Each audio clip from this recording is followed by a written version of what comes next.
if I had to give you 5 strong habits that will guarantee you to get to 12% body fat, then it will be these habits which I'm going to be telling you guys within this video. Now, why should you listen to me? Because I did that myself.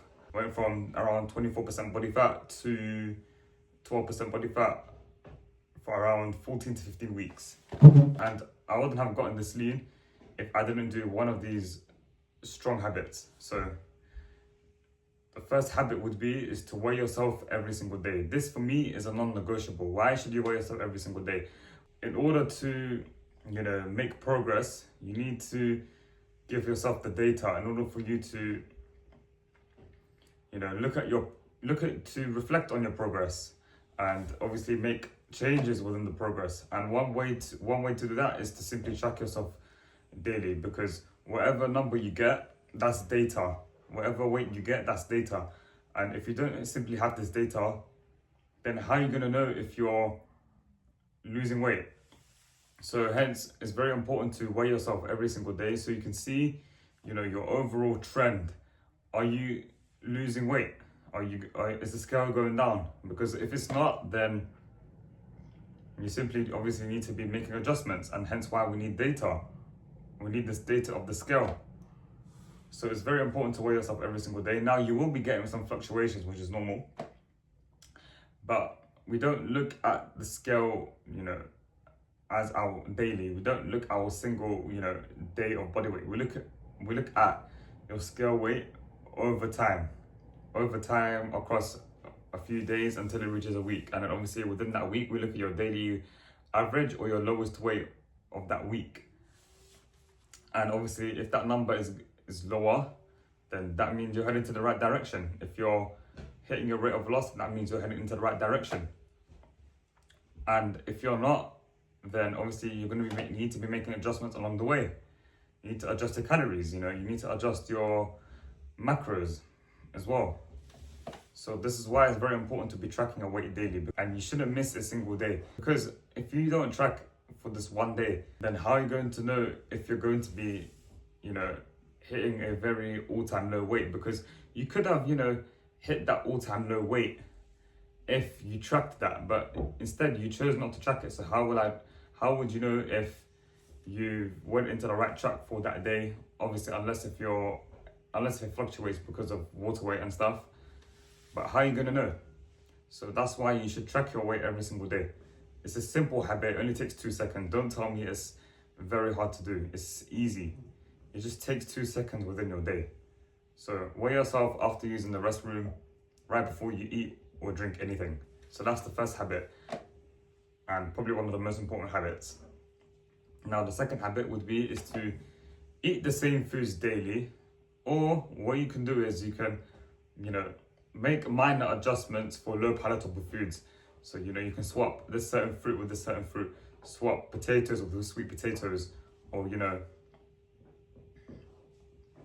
maybe just add more oats and lower the sweet potatoes. So you can swap anything that's within your meal plan, or like anything that's part of the food category. Like I said, for example, swapping a certain fruit for this fruit, that's part of the food category.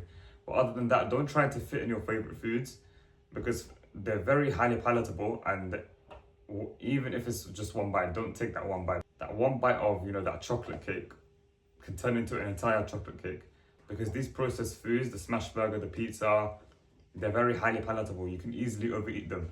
So I'd recommend avoiding it and just stick to eating the same foods daily,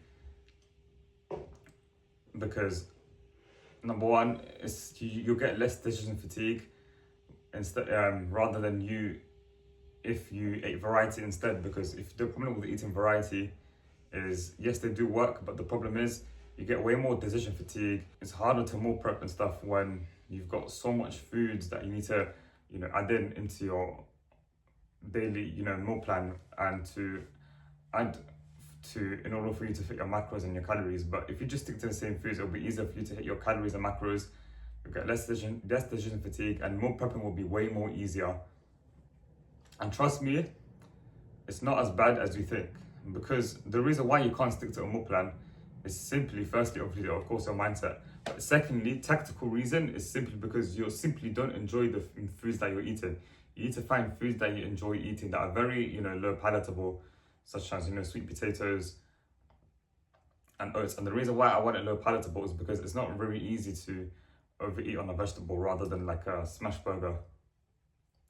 Now there is an exception. You can have, natural sugars such as dates, honey. Those are allowed because obviously we want to have low palatable, healthy foods that are very enjoyable, that we enjoy eating every single day. Another example is oats. I've been having oats for these last 15 weeks, even before the cut, especially. And I can tell you now, I do not feel bored eating oats because I just simply enjoy eating oats. So you need to find foods that are, quite low palatable and that you enjoy eating. And then obviously therefore you'll create that meal plan. You'll be able to create that meal plan in order for you to eat those foods every single day, and hence it's gonna make it easier for you to stick to the plan.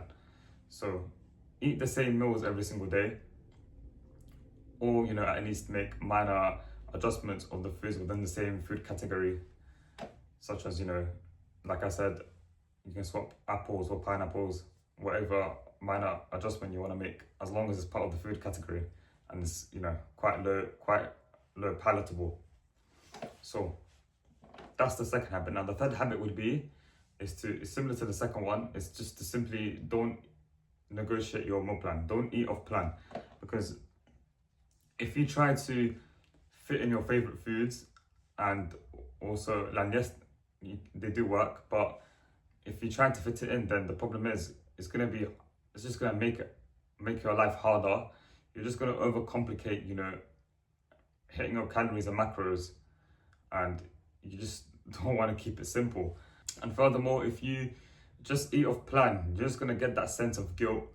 You're gonna, you may ruin your entire progress within the week as well, because as you get leaner, margin of error decreases. So if you simply eat over 50 calories, let's say every single day, that could ruin your entire progress for the week, especially as it gets closer to 12% or even 10%.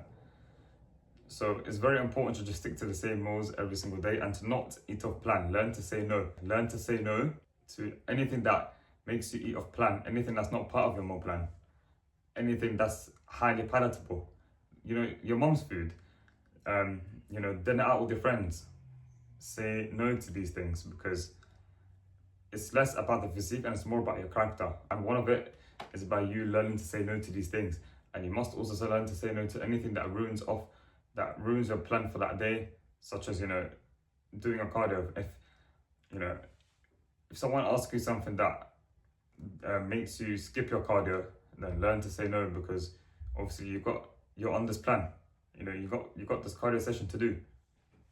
So you need to learn to say no to anything that makes you, eat off plan or just fall off plan by you not doing your cardio or your steps. So that's the third thing. Now the fourth thing would be, don't start off your day with cheap dopamine. So don't start off your day with scrolling on TikTok or looking at messages. Don't start off your day without a plan. Instead of you just scrolling on your phone first thing in the morning, take a cold shower. Do these small better habits of taking a cold shower, reading a book, or getting your morning steps in. This is something that I like to do. I like to do my morning walk. I like to take a cold shower, have a water and a black coffee, was getting some sunlight in, and just having my phone in the desk and not using it, not looking at messages, not scrolling on TikTok. The only exception is if obviously you want to log your data and check the weather, or just check your prayer times. That's pretty much what I do. But other than that, just don't use it to scroll first thing in the morning for at least the first hour, and don't use it to look at messages for at least the first hour of your day. Instead, start off your day with, save your brain points, boost up your brain points. Do that by, weighing yourself, taking a cold shower, and, adding in these small habits, stacking those up, and then that will set up your momentum and your mental clarity for the start of your day. So that's the fourth habit.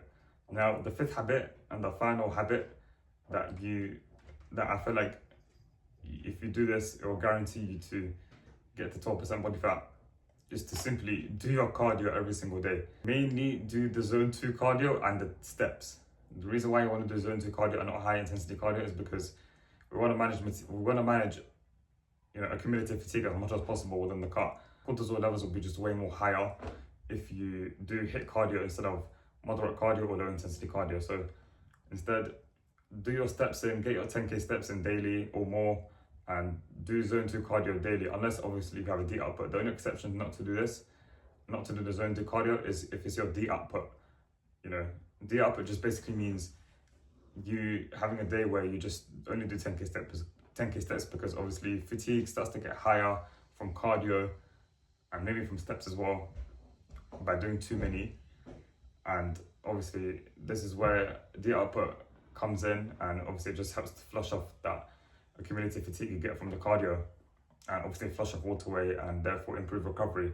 This is just something that is best to do when you're deep into the cut, like how I was. And obviously if you get very sore legs, then that's a good tactical strategy to implement if you really get sore quads as well. So, but other than that, generally speaking, do your zone 2 cardio and your 10k steps daily, because this will help to increase the deficit further, and whilst also you keeping the food high. So that's it from me. If you found this video helpful, then don't forget to subscribe to my channel. If not, then the fact that you watched this video is good enough for me. Apply these habits on what I just said, and I can guarantee you'll get to 12% body fat if you stick to these habits consistently. So yeah, that's it from me. If you found this video helpful, then don't forget to subscribe to my channel. If not, then the fact that you watched this video is good enough for me. Thanks for watching as always, and I'll see you lot in the next video.